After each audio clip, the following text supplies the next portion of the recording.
Know when you're ready. Hi there, I'm Danny Henderson. Welcome to my Rumble channel. This is the great Alex Collier, and he has some information to share with you that he's never shared publicly before. Welcome, Alex. Hi, Danny. Thank you. Ladies and gentlemen, I just want to caution you, there's going to be some very graphic information here. This is information that I've had and I've sat with in my head and my heart for all these years. I touched upon it in an interview that I did in 1994. That interview sat in a drawer for 5 or 6 years until it was pulled out and it was entered into a film festival at one of the UFO congresses. And and that's the first time it ever came out. And of course it's still out there. And I don't know if anybody remembers it or if you haven't seen it, but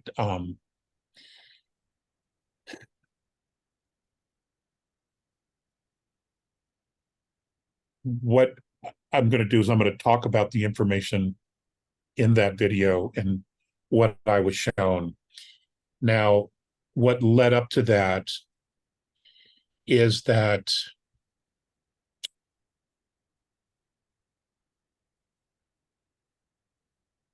there were a lot of children disappearing from Westchester County in New York.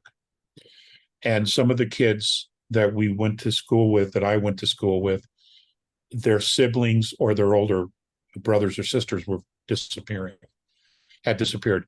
This was also happening at other high schools that we played sports against.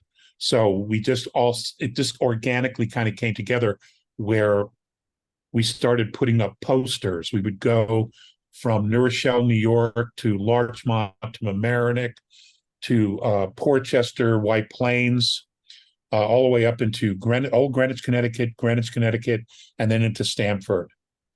And then we went up and down the Hudson River to some of the smaller communities. And we were putting up posters of the missing kids in liquor stores, grocery stores, convenience stores, gas stations, anywhere that we could. And most people were completely open to it. They're like, sure, absolutely. And I've shared that when I started talking about this, it was interesting. No one knew me from a bar of soap. And yet there were people after some of the talks that identified themselves as state police, retired FBI, retired CIA, and they encouraged me to keep talking about this. And I tried to, but it's so dark. It's just so dark. And now the information is coming out. It's now with the Sound of Freedom and the work that Mel Gibson's doing, and many others who have done this work, Kathy O'Brien and many other people who have talked about this thing and the people involved, Epstein Island, all of that, Hollywood, Disney. Now that it's out in the open, I'm going to share this information, what the A's showed me about specific things that they showed me that were going on underground.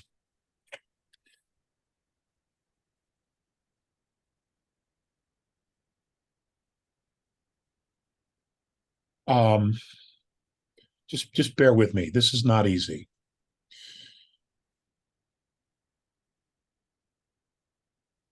I did not know the term adrenochrome at the time. I didn't learn about that till many, many years later. And I understand that there are people within the exopolitics community who are like, there's no such thing as regressives and all of that. And I'm not here to judge anybody else's work. What I'm here to do is to share with you the information that I was given by Mornay and Faceas, both of them at the time. And when I asked to see what was going on, they showed me. Now they have their camera, the holographic camera, which I've shared many, many years with you all. And what they do is they can take a picture of anything living, and it shows the entire history. So they have the entire history of the Earth, all of it. And they showed me slices, as usual, like I've shared with you in the past, about this specific topic about the kids. And it wasn't always just kids. At times it was adults as well. And in the 94 video, I shared with you that we were food, that they were consuming humanity, and that they preferred children because they weren't spoiled or they weren't poisoned, and their bodies were very vibrant because they were young.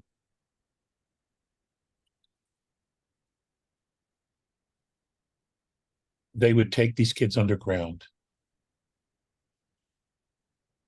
and they would torture them. They would absolutely freak them out, scare them to death, and they would scare them over long periods of time, to the point where they would not allow them to sleep. And if they had passed out, they would wake them up, and they would continue to torture. They would bring them literally to moments of death where their hearts were just going to explode and stop. And it would be at that particular point that they would consume them. And they would start with their liver and their organs, from here down. That's where they would start.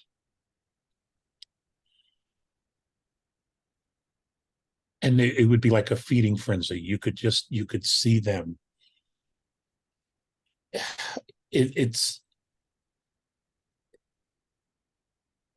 They would change their disposition and their composure. The reptilians now would change while they were consuming the kids, their organs.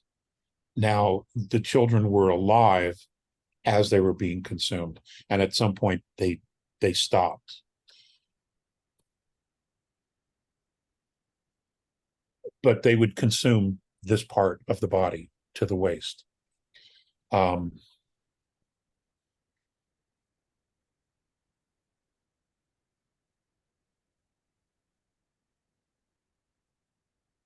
then the bodies would be dragged off to someplace else. Now,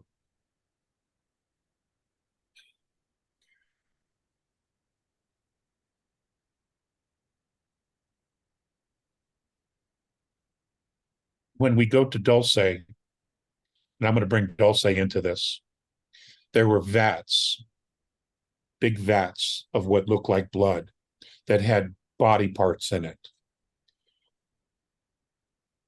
And what the Tao, which we call the Greys, which Elena's people referred to as the Nabu, they would put their hand in these vats and they would take the fluid and they would put it on their arms and their bodies, and then their bodies would absorb the fluid. And this is blood. This was human blood of people who had been tortured and chopped up, etc. And from what I understand from talking about people who had scientists who were actually pulled out of there, and from military people that survived, the Gray's disposition would change as well. In other words, our fear, the fear that humans were put through, is actually a narcotic, a drug for these extraterrestrials. Now, there have been several movies, V being one of them, where they talk about consuming humans. But in that particular series, they they would like it would almost be like we're a roast, and they would roast us and then put us on a table and do that. And then you also have what is it, spirit something uh that Cooking. Hollywood people do. What's it? Spirit cooking. Spirit cooking, right.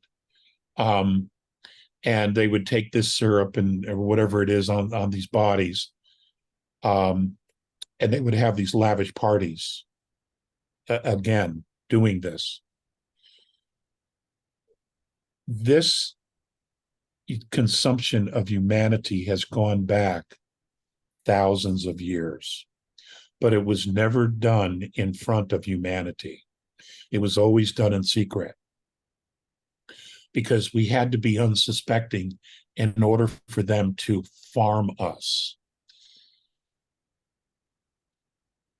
And that's basically what they were doing. Many of the reptilian races, especially those underground, were farming us.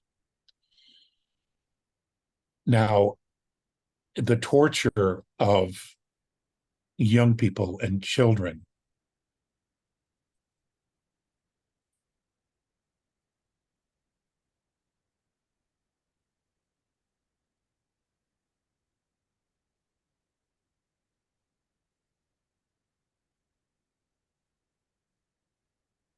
the way that it was done is if they had siblings, they would torture one and bring them to the point of death and then stop the torture. And then they would work on this other sibling and they would torture them to the point of near death, arousing the first victim. So they would go back and forth, and they would do this with, especially with siblings, because they knew there was an emotional connection. They knew there was a spiritual connection between the two siblings. And they would do this back and forth to get the children to a very specific point. And then they would consume both of them at the same time. And again, they would work on the organs from here down, okay, to the waist, to the reproductive organs. That's what they would do. And they would consume those while the children were still alive, after getting them back and forth to this point. Some of these torture sessions would last hours. Some were very, very short. I don't know how the reptilians knew how far they could push some of these kids, but somehow they knew. Obviously, they're very, very experienced with this, and this is not something that was new to Earth. This is something that the reptilian nations or civilizations, not all of them, but the ones that were here, that were particular to the Orion system, they had a long history of knowing how to do this. And this was brought to Earth. These techniques were brought to Earth. And how I think the elite of this world, this was shared with them by the extraterrestrials, because it was a way to know how to control the elite, how to addict them to this process, and to give them longer lifespans, and to make sure that they would comply with whatever the rules and regs were going to be, whatever it was that they were going to do with humanity, whatever processes they wanted to use us for.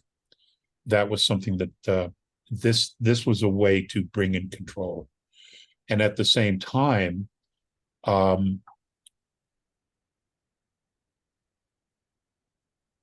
humanity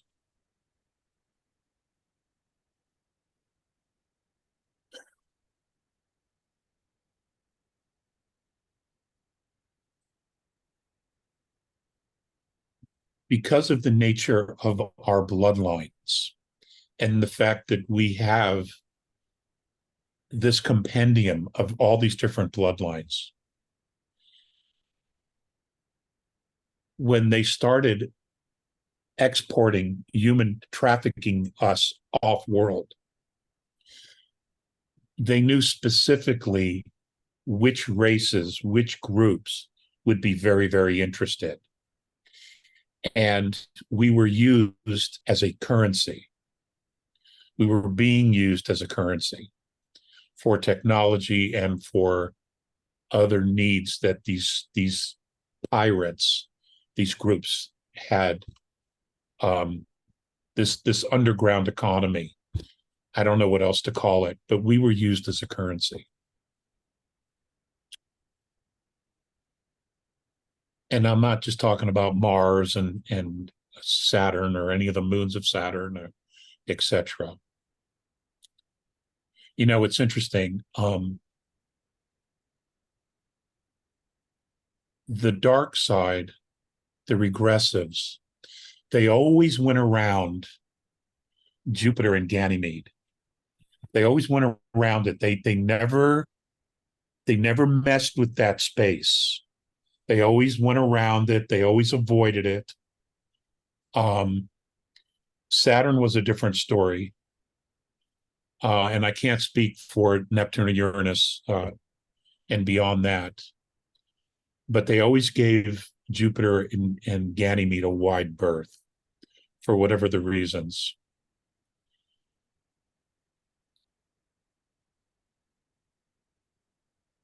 When I hear the stories about what they were finding in the tunnels, and ladies and gentlemen, my understanding is that they're still working the tunnels.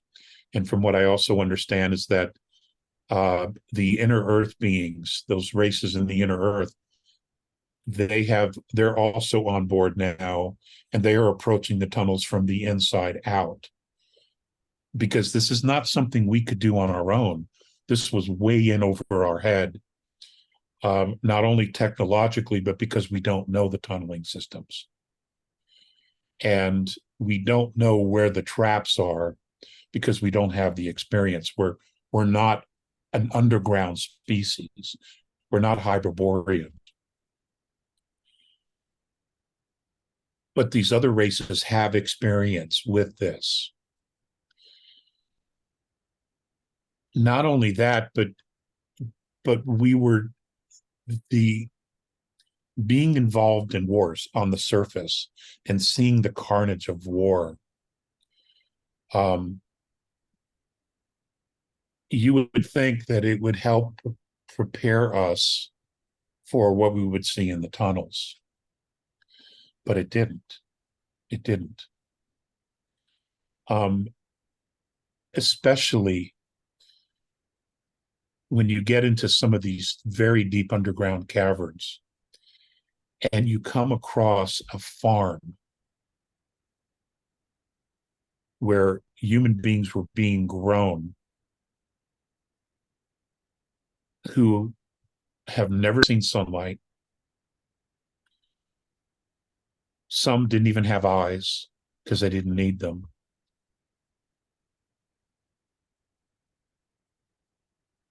Some who didn't know how to speak. But nonetheless, they were being farmed for their fluids, strictly for their fluids and their organs.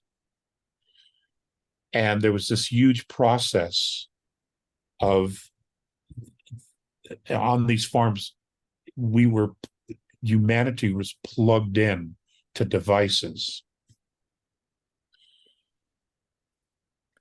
And this is how they were getting their bodily fluids in order for their bodies to grow. But at the same time, there were these other devices attached to them that would torture the physical body. I mean, the shit's so dark. It's just so dark. And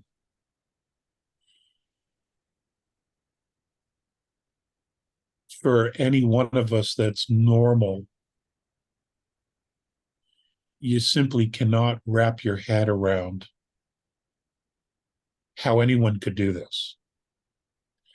And when you realize that there are those from the surface who were down there participating in this process for power, for control, for wealth, for the fluids themselves. And however long they were in there for these, to participate in these processes, to then go back to the surface and reintegrate with humanity, with their own families. You just don't know how they can do this. How do you just turn yourselves on and off to this?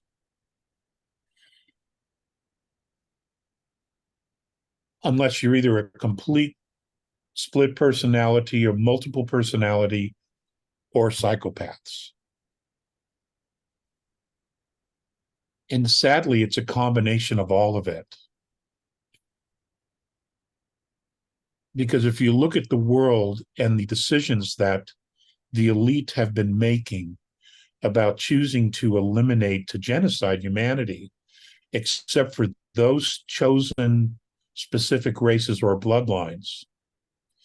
And now that they have the ability to clone people quite regularly, I mean, they can process a full-grown clone, I think, in less than 8 months now, that can live months. I think the newest clones can go 8-9 months, maybe almost a year, and they can do exactly the same processes to these beings.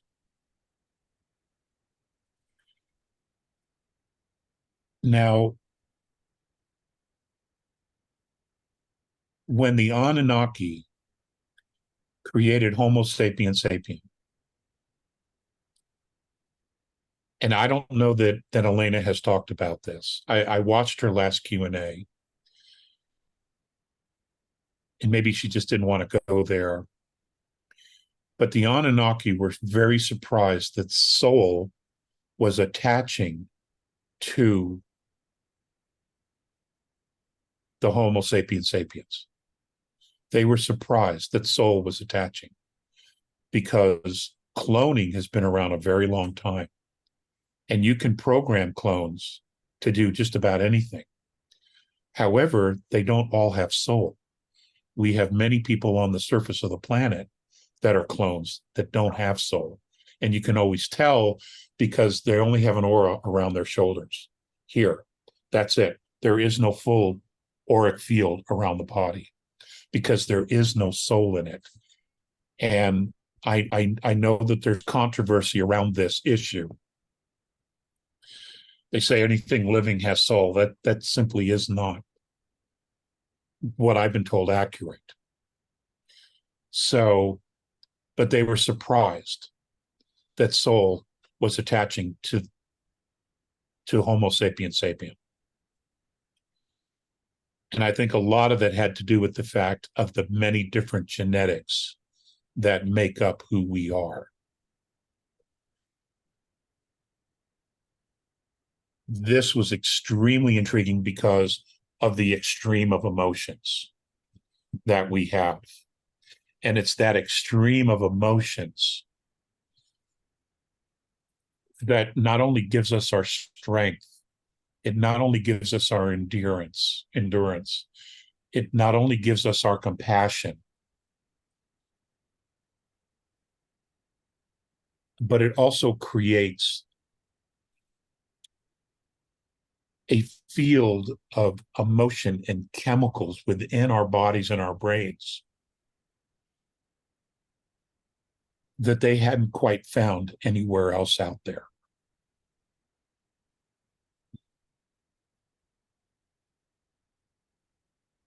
Which is made us so unique.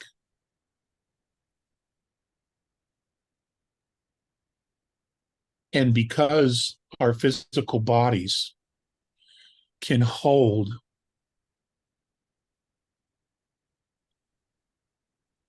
souls from multiple dimensions, when we attach to the physical body, we leave an imprint, okay, a holographic imprint on the blood, on the DNA. This made us extremely valuable, especially when it comes to the blood, to the organs, to those dark things that the regressive groups were after. It also made us very unique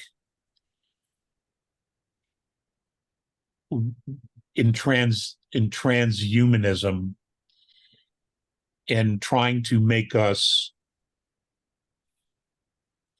multidimensional on a physical level. Man, I just don't know how to talk about this stuff.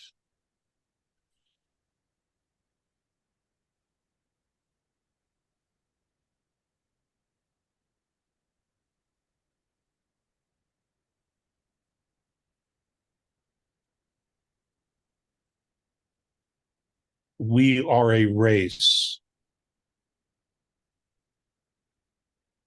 that is genetic royalty. And the limits to what we can accomplish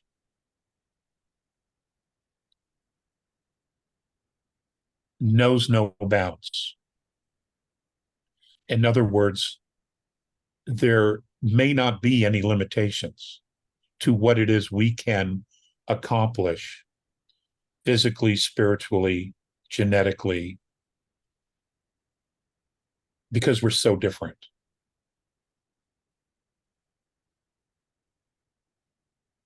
And if you were going to create a warrior class, if you were going to create a breed that could infiltrate multiple dimensions physically, we'd be it. We would be it. Especially when you have multidimensional souls coming into our physicality. If you could if you could capture those souls in a matrix mind, a mind matrix, then essentially what you've done is you've not only captured the soul in a mind matrix, but you've captured a soul group, because we're all connected. We're all connected. That means you would capture it. And just like you have remote viewers here, you could use these same beings that are captured in this mind matrix to remote view their soul groups and know what they're doing. You see, this is why intervention had to occur. Because what it did was, you know, there's the universe always goes through resets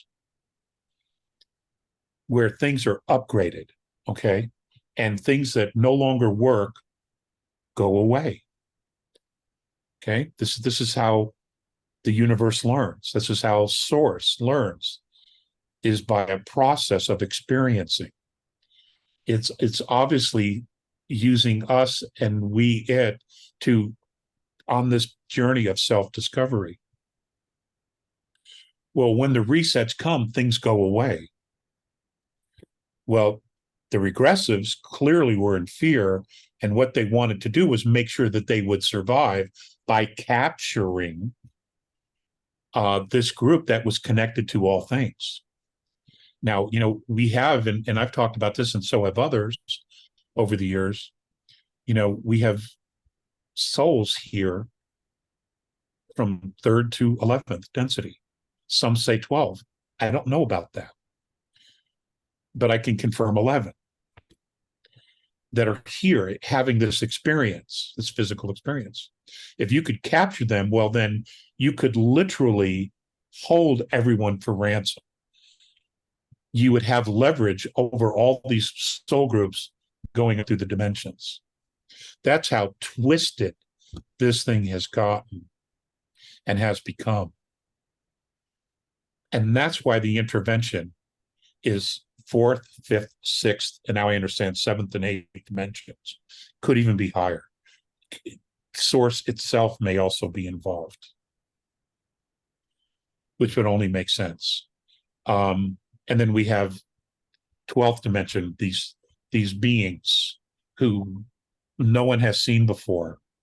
You have the angelic realm, which directly is associated with Source itself, herself, now infiltrating, coming down through the dimensional realms. I mean, when you understand what was going on, it makes sense.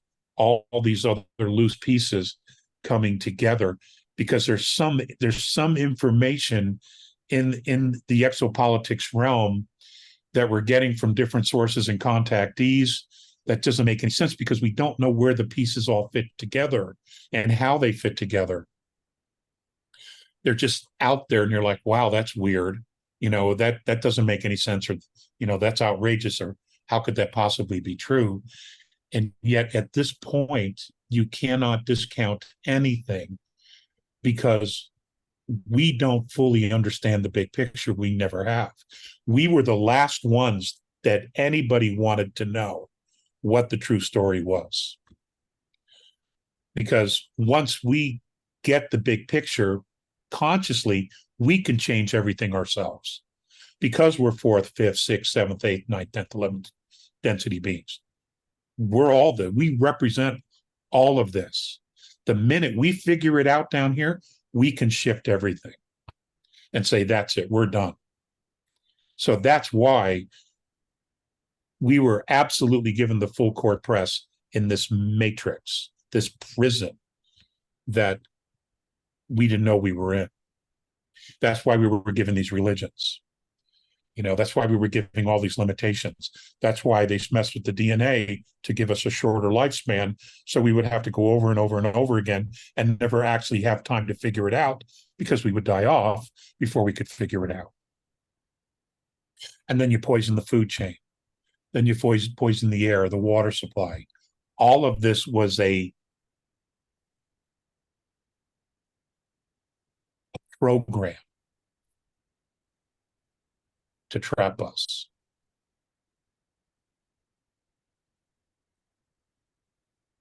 And now we have a reset coming. Sometime between now and 2030, we have a reset that's coming, which is freaking everybody out. And there's no way they can stop it. They're trying. They've been doing everything frantically, but the universe is doing a reset.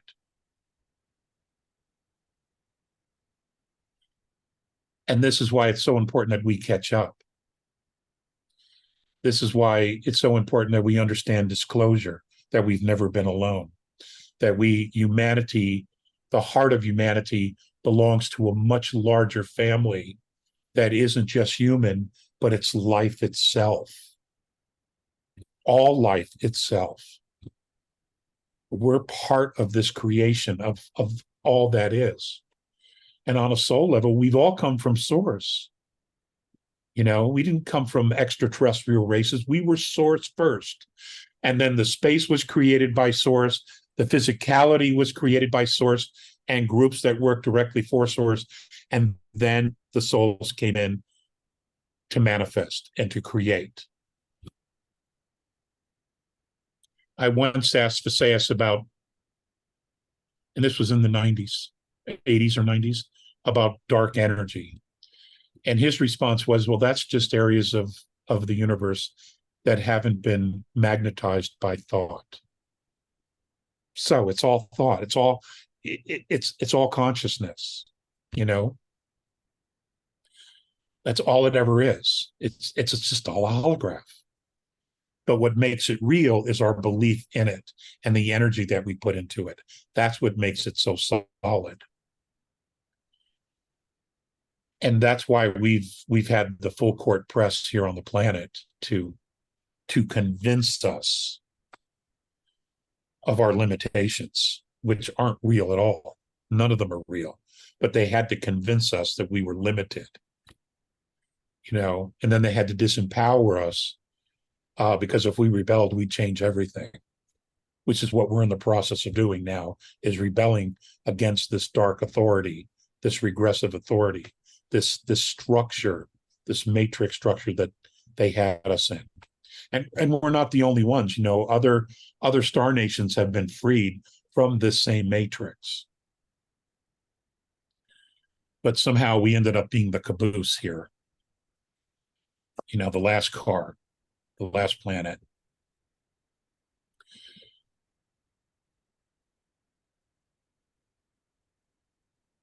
What we do individually,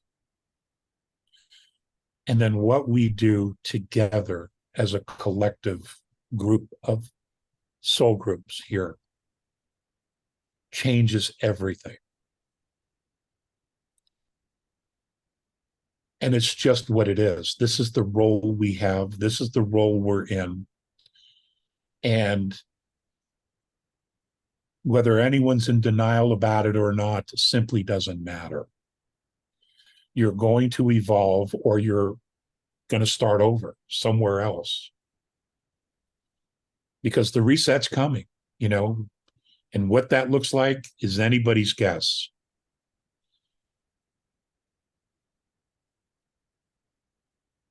But the thing about change is that you either embrace it, and in embracing it, you trust and you become vulnerable to go where the currency takes you, the current of frequency takes you, or you oppose it, and the change happens without you. Now, we have been conditioned to be afraid of change. Again, that's a program that was done to trap us, to keep us stuck.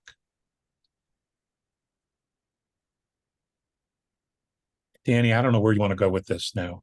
I have no idea. I didn't want to interrupt, of course, and just let you go, because as you say, you've been holding all of this in for so many years, and you're so beloved, and there are so many that come to you for your knowledge, and so I am just in awe that you can speak to the things you speak to, that you explain it so beautifully. It's easy to understand from your perspective, the way that you've laid it out, but understandably, you've been holding it for so long. I think that in war, that wherever there's been war, there have been sightings. And you also know that soldiers and casualties, some dead, some barely alive, those bodies were taken, okay, by not us. In Vietnam, there were things living in those jungles that were not us. They were not us. And the locals would tell our military, don't go in there. But of course, if we were given orders, we had to go into some of these areas. And things happened. Things happened that to our military, MIA, there's a lot more to that. And the military has not been forthcoming with those things that have happened in war. In the Pacific, there were other things as well that were going on there by things living in those jungles that were not us. They were not the Japanese. Parts of Europe, there were things in the Black Forest and other areas that were not us, that would come up from underground. They would take the bodies and they would be gone. So,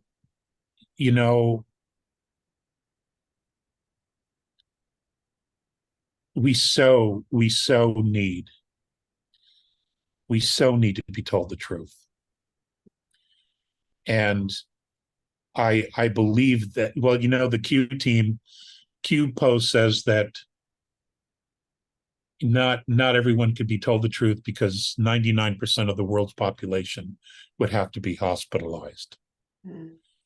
I think that's probably true. At least at that point, it was true. Um, I would hope that at least 10% of us could handle the truth. Mm. Um, I think it's higher now. I do. I I remember, would hope so. yeah, I remember years ago when I heard pretty much a lot of what you're saying. I literally was in bed for 3 days. I couldn't move. I couldn't function. I've been through my own trauma, as many humans have, and also as a therapist and work with trauma people, trauma patients. But even with all that training, I couldn't cope with. And then I realized, well, I have to get up. We have a job to do. We have a mission. And I feel like even since then, for me, that most thinking humans who are starting to question have been exposed to some kind of documentary or a rumor, or TikTok has gone mad with, conspiracy. I mean, whatever it's called. But this drip, drip, drop, drop, drip, drip, drop, drop coming in all the time into our consciousness. So I think that the humans have been really primed for the horrors that you're speaking to on a much, much broader level. And the fact is they need to and have needed to. We do need to make the point.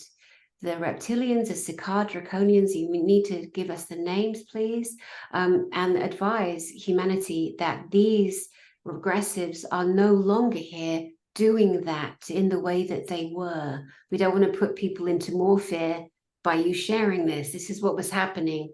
So I'll just turn over to you for you to share what Okay. feels right.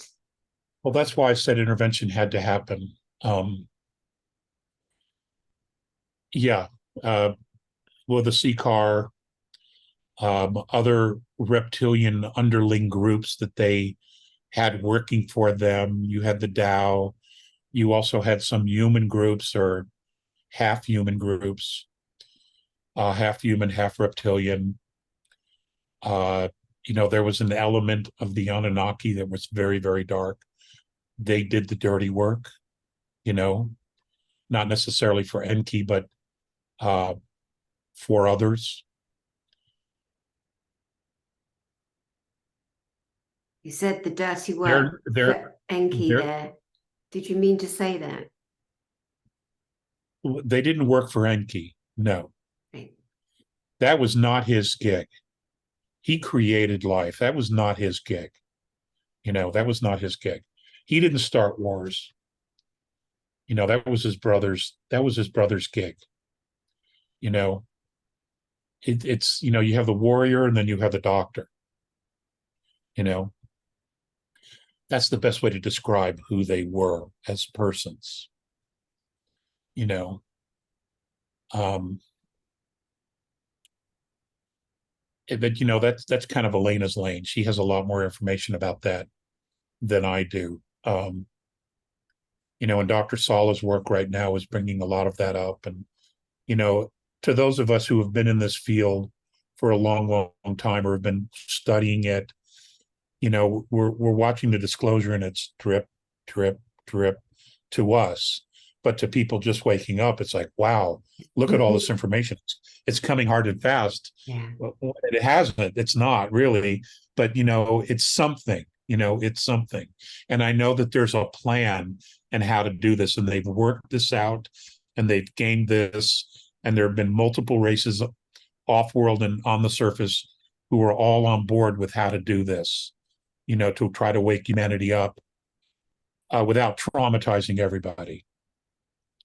But there are going to be some startling revelations nonetheless. Now, this is not occurring anymore. What's happening with the human trafficking, sadly, is our own people now.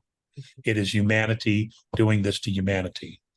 And these people that are doing this, who, whether they're doing the adrenochrome or not, if they're grabbing kids and taking them underground for the money, for the organ harvesting, they need to be removed from the equation.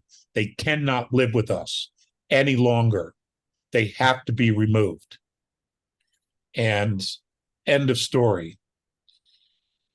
Because they'll never stop. They will not stop, these people. Okay. They're not humans anymore. They walk and talk, but they're not humans anymore. They don't feel human. They don't think like a human.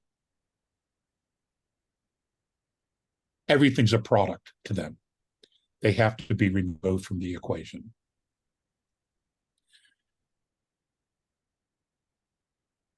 So what's happening is now that we're seeing the shift in energy.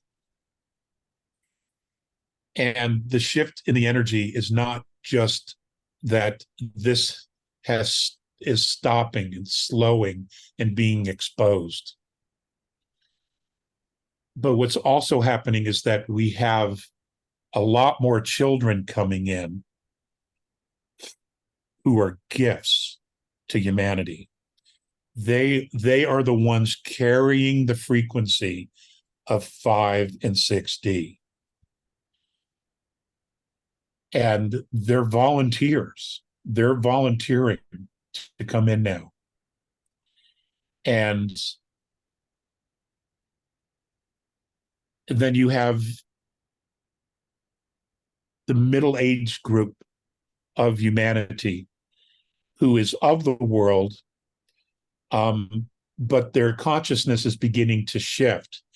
And even though they've grown up in the computer technology era, and that's where a lot of their focus has been on the tech, that's all going to change when they get into the quantum physics.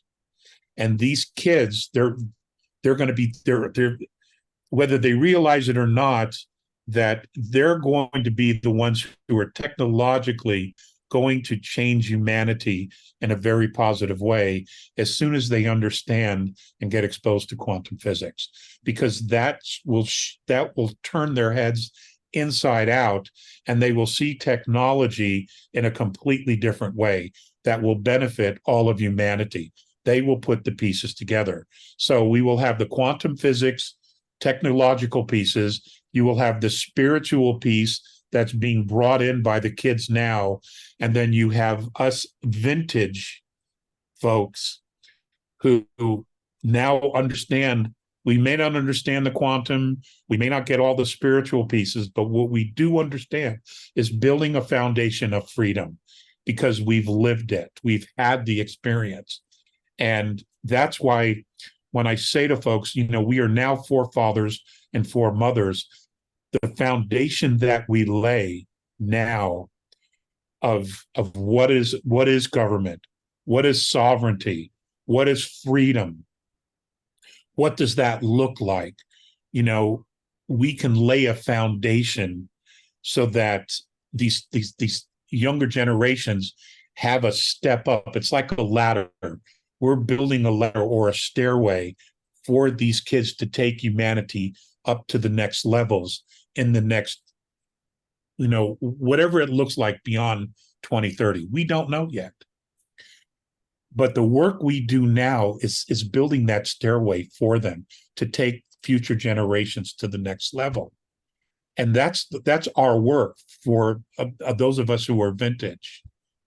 We have an obligation to do this, to get as much information to them,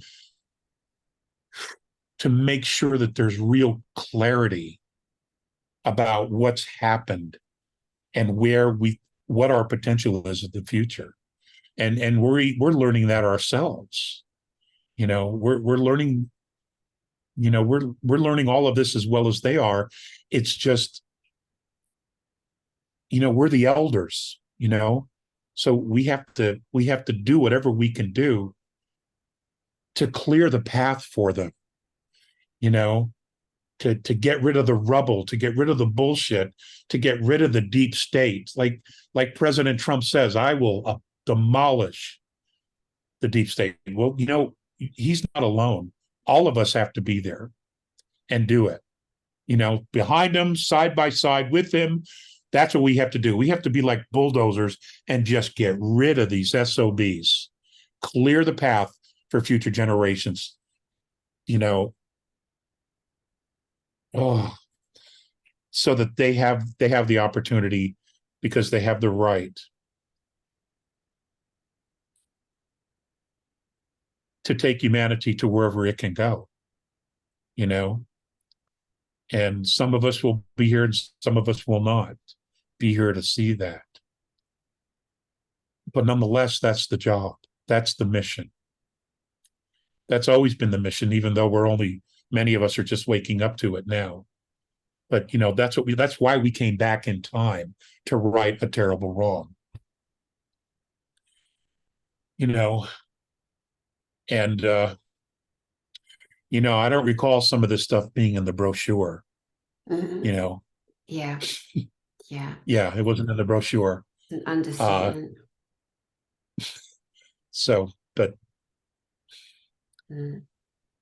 Well, you mentioned Trump, and again, you know, the thing that happens in humanity is we have just witnessed you sharing and unloading one of the worst possible things that most people could never imagine. You've just delivered that. And then because of the programming that happens since birth to death, or has been happening from birth to death, you mentioned Trump, people's programs immediately switch on. And then they go, oh, politics. And then that's a mind distraction. People's role in the recovery of self, in the rise of humanity, is to recognize one word, an image, a smell, a person. You have to be able to pull back in and focus back, for example, on what Alex is saying, because whatever feeling you have attached to that name, it's going to try and distract you.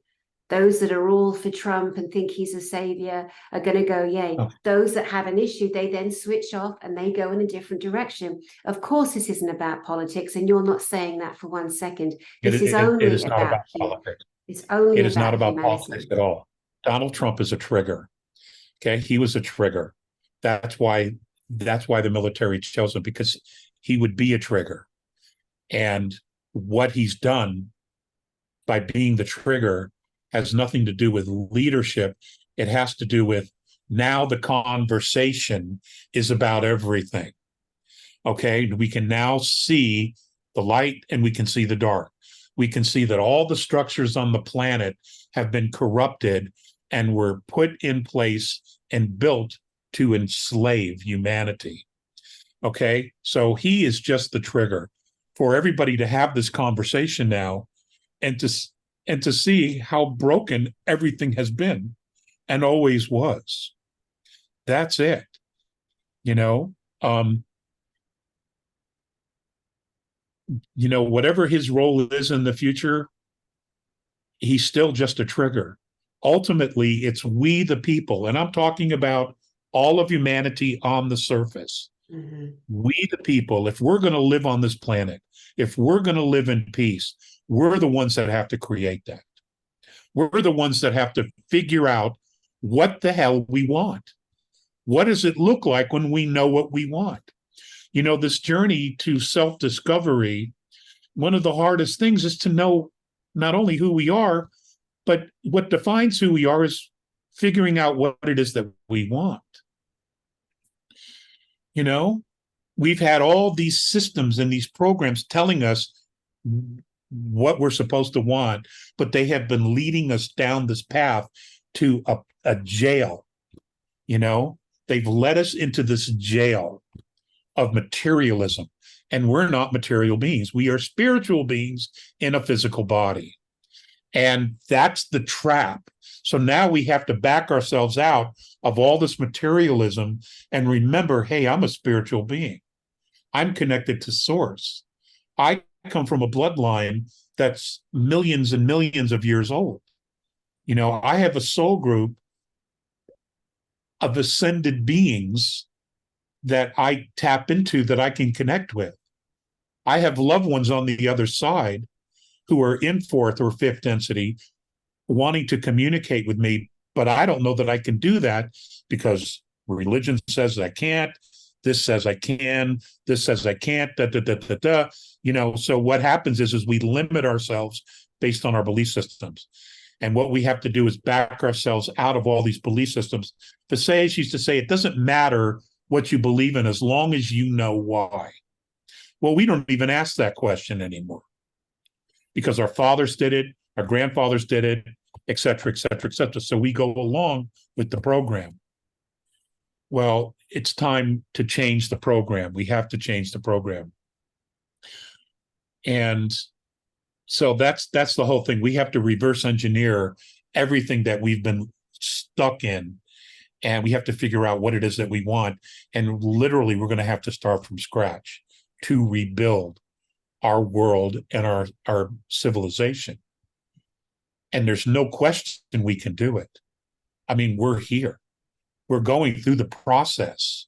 There's a reason that we're here and we're going through this process of awakening. It's just because it's time. Because obviously, Source is convinced that we can do this.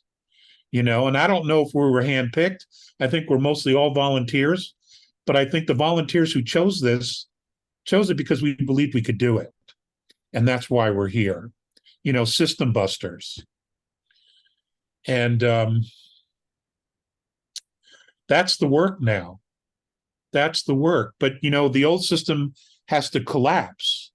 We can't build anything on top of this corrupt system because it'll only become corrupt because we're not recognizing all the corruption yet. That's why it all has to be exposed so that we can truly see it for what it is and what it was. And then we can say, no way, Jose, do we want this any longer? And, and it's we the people. It's we humanity that are going to have to do this. Not one person is going to do it. His job, Trump's job as a trigger is to expose it all and get everybody's attention. And he has masterfully done that. He's exposed all of it. The system, the politics, the money, the financial system, all of it is now exposed. Everybody's taking a second look at it or questioning it. Even those who can't stand him, look what COVID's done. Everybody is now questioning the medical system. Here you have a system that is poisoning us. And when we need help, we go to the same system that's profiting off our sickness. How is that ever going to help us? It's not. It's not. It was designed to keep us in the loop, to keep us stuck, to keep us here. When the same system makes you sick and then profits from you, off of you to fix you, that's an issue. That's a huge issue. So, not everybody's going to make it. But, you have to remember that death is just part of the journey. It's only one step of the journey. We've all been dead before. We all come back.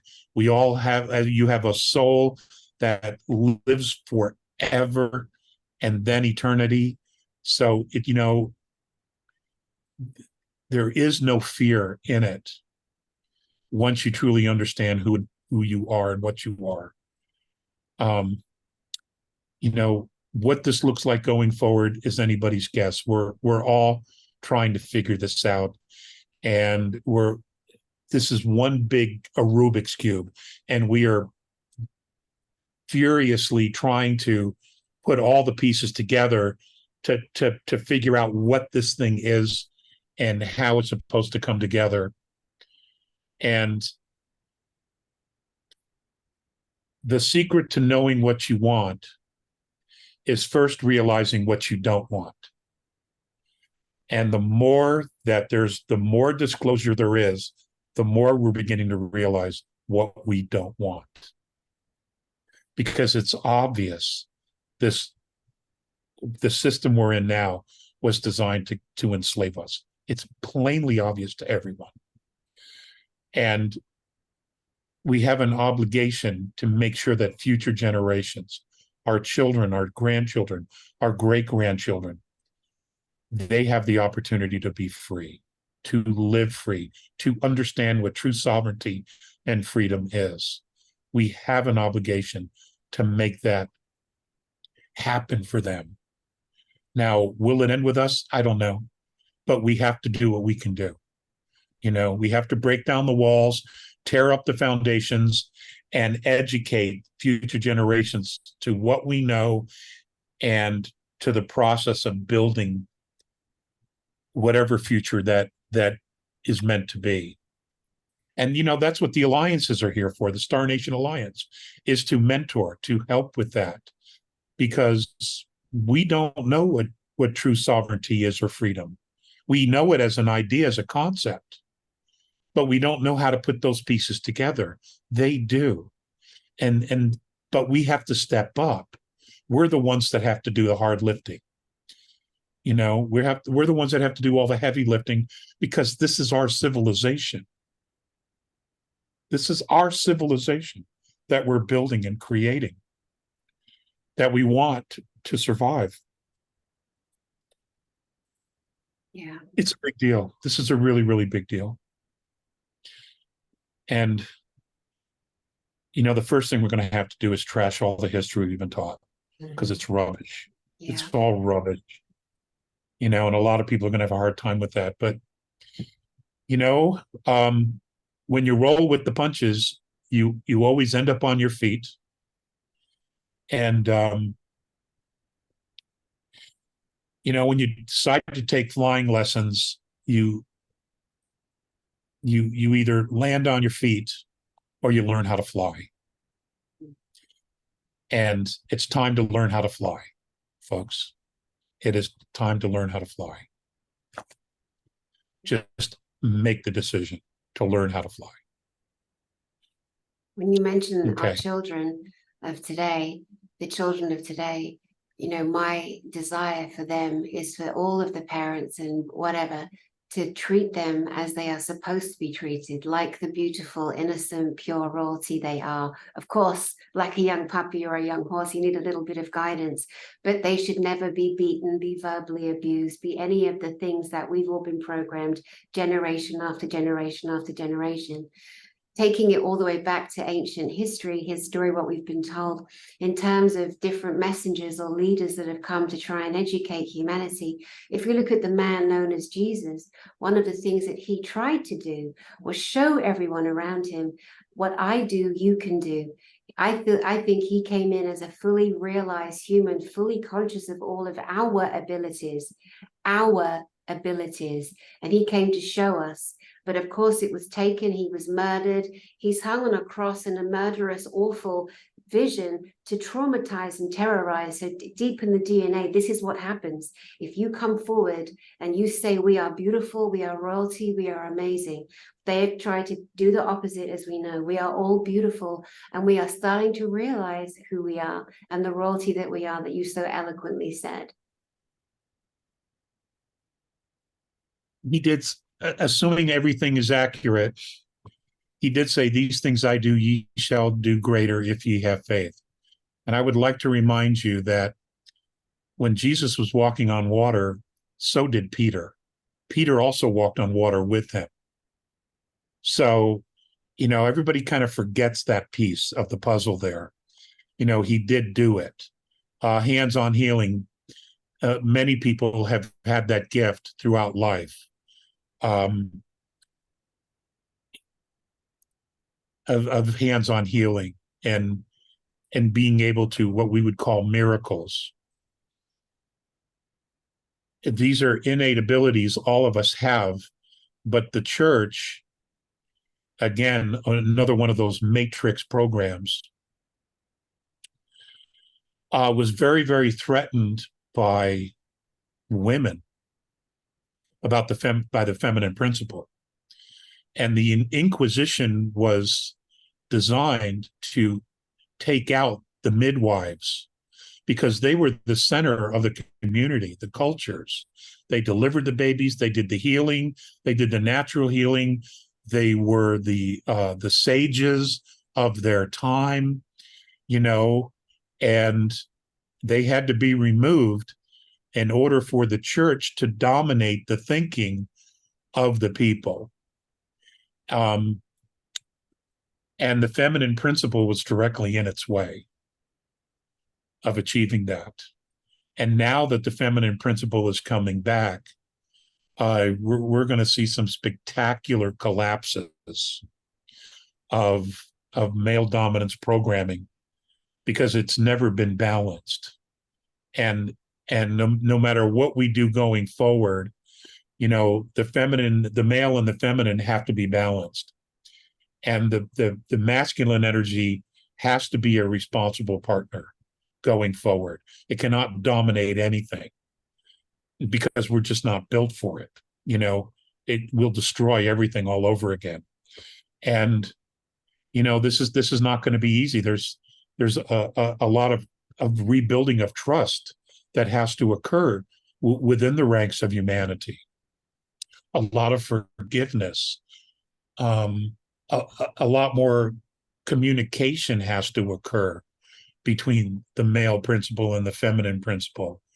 And we somehow have to figure it out. And I think that's a huge piece of the mentorship, is to reteach us how to communicate with each other without being afraid, without the fear or the anger.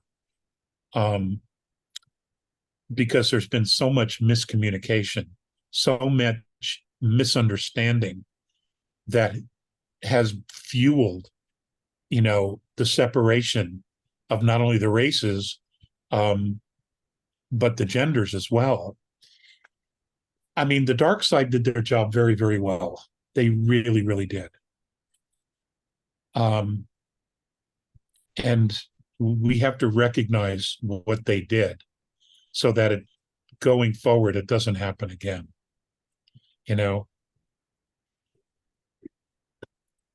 They fucked us up pretty good. They really did. Yeah. There's just no other way to say it.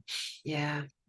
A lot of us are broken, and it's going to be a process to fix, to unravel the brokenness. Yeah.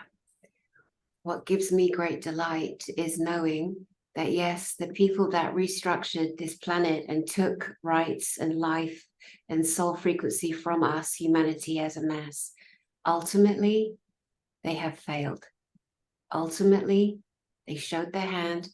They are scrabbling on the last bits, but they failed. So they did not win. Ultimately, they failed. And that is what humanity now has the opportunity to see, because it's too late for the dark ones. They've had every opportunity to right a wrong. They had every opportunity to flip back towards the light, and instead they went deeper into the darkness. So whatever their path is going forward, I'm sure they've deserved every bit of it, but that's not for me to judge. So or anybody. That's on source to correct.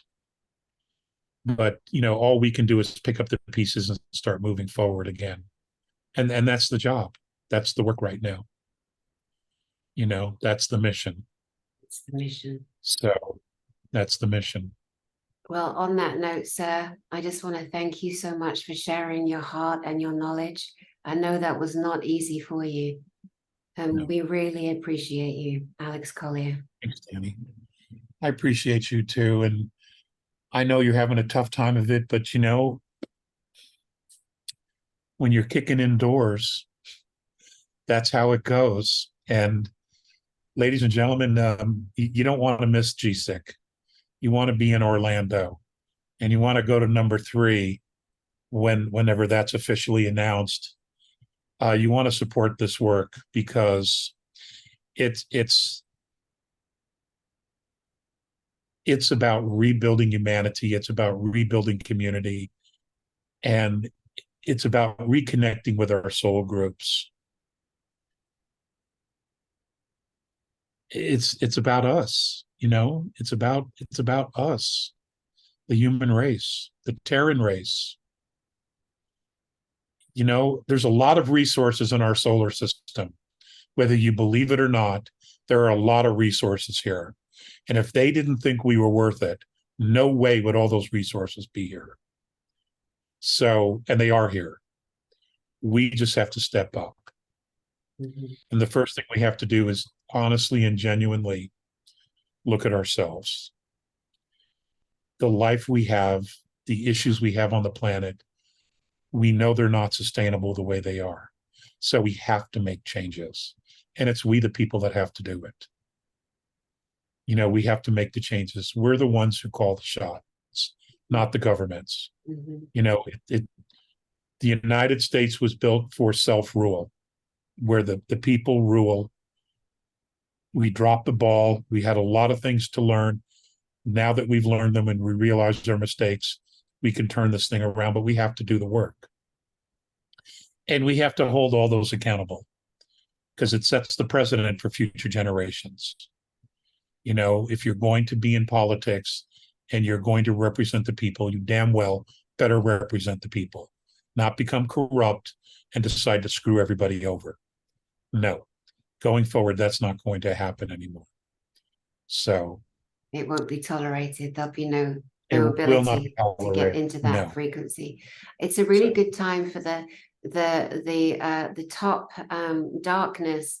There's always a second in command or a third in command to the ultimate.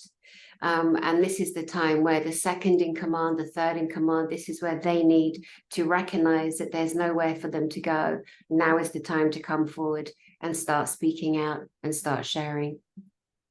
So, to those men and women in uniform who are working with the Alliance, that are working for the betterment of humanity, that are with Space Force, that are with Solar Warden, you have my deepest and most profound gratitude for what you're doing, because you're doing all this and you can't share it with your loved ones. You're spending a lot of time away from those you love and your family in order to do this. You're on the front lines. And I just want you to know that you will forever be enshrined in the memory of humanity as we go forward.